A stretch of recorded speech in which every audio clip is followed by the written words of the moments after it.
अस्सलाम वालेकुम, मेरा नाम है तौसीफ़ हसन। उम्मीद है आप सब खैरियत से होंगे। आज हम बात करेंगे वीपीएस के बारे में कि आप एक वर्चुअल प्राइवेट सर्वर किस तरह से परचेज़ कर सकते हैं।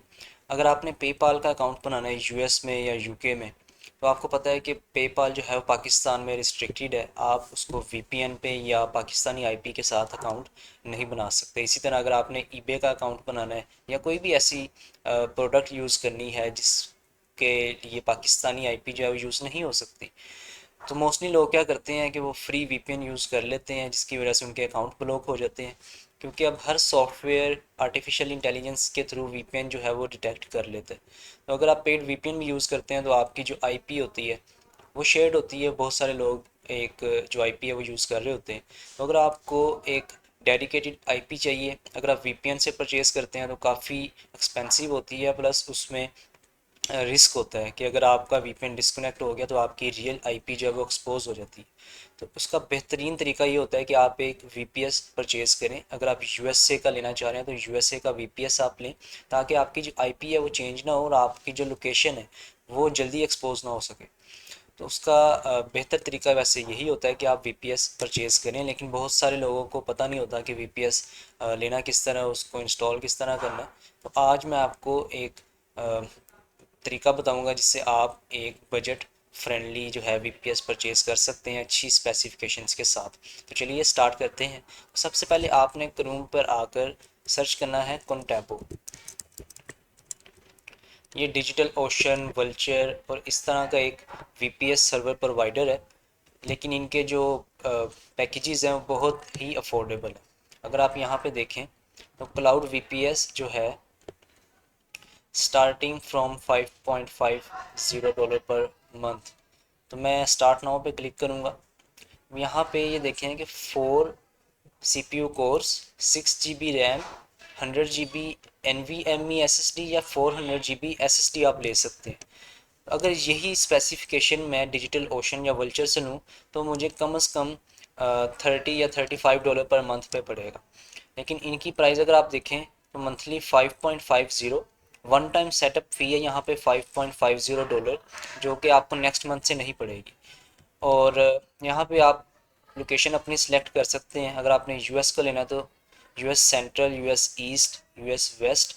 मैं यूएस सेंट्रल पे क्लिक करता हूँ तो आप देखें $0.95 जो है वो एक्स्ट्रा इसमें ऐड हो गए हैं। उसके बाद स्टोरेज मैं 400 GB SSD ही रहने दूँगा। आप 100 GB NVMe भी ले सकते हैं। उसके बाद सबसे आसान तरीका, आपने विंडोज़ सर्वर जो है 2022, ये $9 पर मंथ है, आपने इसको सिलेक्ट करना है।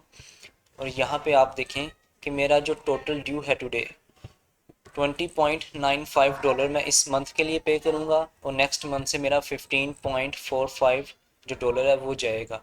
अब ये अफोर्डेबल इस तरह है कि बाकी जितनी सर्विसेज हैं आप अगर उनसे परचेज़ करते हैं जो आवरली बिल कर रही हैं, तो वो पावर ऑन की भी आपको चार्ज करते हैं, और जब आपका वीपीएस ऑफ है उनकी भी एक स्पेसिफिक अमाउंट होती है जो आपसे चार्ज कर रहे होते हैं। इसमें ये है कि ये 24 आवर्स आपका वीपीएस जो है वो ऑन रहेगा। आप अपनी मर्ज़ी से इसको ऑफ़ कर सकते हैं, आप अपनी मर्ज़ी से इसको ऑन कर सकते हैं। यहाँ पे आपने यूज़र नेम एडमिनिस्ट्रेटर ही है, आपने यहाँ पे कोई भी एक पासवर्ड रख लेना है। आप देखिए मैंने यहाँ पे एक पासवर्ड रख लिया। अब ये पासवर्ड वीपीएस का है, याद रखें। सबसे पहले आप इस वेबसाइट के ऊपर भी एक अकाउंट बनाएंगे, और ये जो पासवर्ड हमने रखा है ये हमारे वीपीएस का है, वो मैं आपको आगे जाके बताऊंगा। ऑब्जेक्ट स्टोरेज मैं कोई नहीं लेना चाहता, प्राइवेट नेटवर्किंग भी नहीं करनी। आप देखें 1 आईपी एड्रेस इसमें इंक्लूडेड है। बैकअप आप करना चाहें तो आप कर सकते हैं। उसके बाद सर्वर मैनेजमेंट मुझे नहीं चाहिए, मैं खुद ही इसको मैनेज करूँगा। मॉनिटरिंग भी नहीं चाहिए, एसएसएल भी नहीं चाहिए। उसके बाद मैं सिंपली जो है नेक्स्ट पे क्लिक कर दूँगा। अब यहाँ पे आप देखें जो मैं आपको कह रहा था, पीछे जो हमने यूज़र नेम एडमिनिस्ट्रेटर और उसका पासवर्ड रखा वो वीपीएस का था। यहाँ पे आपने कंटैबो पे भी एक अकाउंट बनाना है। आप प्राइवेट इंडिविजुअल हैं, आप यहाँ पे अपना नाम, अपना लास्ट नेम, अपना एड्रेस, अपनी city, post code, country Pakistan ही है, टेलीफोन नंबर, ईमेल, जिस ईमेल पे आप कंटैबो का अकाउंट बनाना चाह रहे हैं, आप वो ईमेल यहाँ पे लिखेंगे, कन्फर्म ईमेल पे करेंगे और नेक्स्ट पे क्लिक कर देंगे। उसके बाद ये आपसे जो है वो कार्ड नंबर मांगेगा। आप अपना मास्टर या वीज़ा कार्ड जो है वो यहाँ पे एंटर करेंगे। आपके अकाउंट में 20.95 यानी $21 होने चाहिए। उसके बाद आप नेक्स्ट पे क्लिक कर देंगे। नहीं जी, पेमेंट होने के बाद आपको ये कंफर्मेशन एक ईमेल सेंड करेगा कि आपका जो ऑर्डर है वो रिसीव हो गया है और आपने 3 से 4 मिनट वेट करना है। उसके बाद आपको एक और ईमेल आएगी, उसमें आपका जो कंटेबो का अकाउंट होगा, जो आपने ईमेल अपनी एंटर की थी वो ईमेल और उसका पासवर्ड, एक ये रैंडम पासवर्ड आपको देंगे। आप वो यूज़र नेम और पासवर्ड जो है वो कंटेबो की वेबसाइट पे जाके, जिस तरह मैंने यहाँ पे जाके एंटर किया और लॉगिन किया तो मेरे सामने कंटेबो का ये डैशबोर्ड जो है ये आ गया। उसके बाद एक आपको और ईमेल आएगी जिसमें वो आपको बताएंगे कि आपका जो वीपीएस सर्वर है वो भी रेडी हो गया है। उसमें आपके वीपीएस सर्वर की जो आईपी एड्रेस होगी वो आपको दी होगी और यूज़र नेम एडमिनिस्ट्रेटर ही था और पासवर्ड हमने जो पहले स्टेप में सेलेक्ट किया था आपने वो एंटर करना है। अब मैं आपको यहाँ पे दिखाता हूँ कि आपने डैशबोर्ड से अपने वीपीएस सर्वर को किस तरह कंट्रोल करना है। यहाँ पे अगर मैं आपको दिखाऊँ, योर सर्विसेज पे क्लिक करूँ तो आप देखें यहाँ पे मेरा जो वीपीएस है वो रेडी हो गया है। उसकी यहाँ पे आईपी एड्रेस और लोकेशन आपके सामने जो हमने सेलेक्ट की थी वो आ गई है। अब यहाँ से अगर मैं वीपीएस कंट्रोल के ऊपर क्लिक करूँ तो यहाँ पे आप देख सकते हैं मेरे सर्वर का जो आईपी एड्रेस है, जो डिफ़ॉल्ट यूज़र था और उसका स्टेटस अभी रनिंग में है। यहाँ से आप अपने वीपीएस को रीस्टार्ट भी कर सकते हैं, स्टॉप भी कर सकते हैं। अगर आपने पासवर्ड रीसेट करना है तो आप यहाँ से पासवर्ड रीसेट भी कर सकते हैं। अब आपका जो वीपीएस है वो बिल्कुल रेडी है। अब आपने इसको चलाना किस तरह है, आपने यहाँ अपने विंडो के अंदर सर्च के बटन पे जाना है। यहाँ पे आपने सर्च करना है रिमोट डेस्कटॉप कनेक्शन, आपने इसको ऑन करना है। यहाँ पे अब आपने ये जो हमारे सर्वर का आईपी एड्रेस दिया हुआ है आपने ये एंटर करना है और कनेक्ट के बटन पे क्लिक करना है।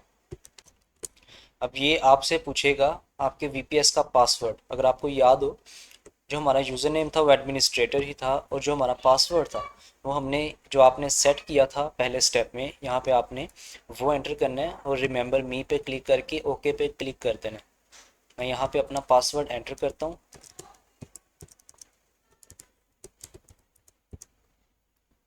और ओके पे क्लिक करता हूँ।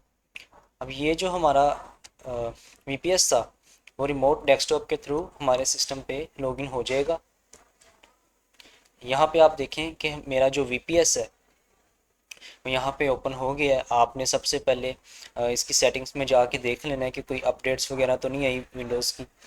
आपने इसको अपडेट करके रीस्टार्ट करके उसके बाद ये देखें आपका ये जो वीपीएस है ये आपकी आईपी और आपका जो है वीपीएस सर्वर वो लॉगिन हो गया।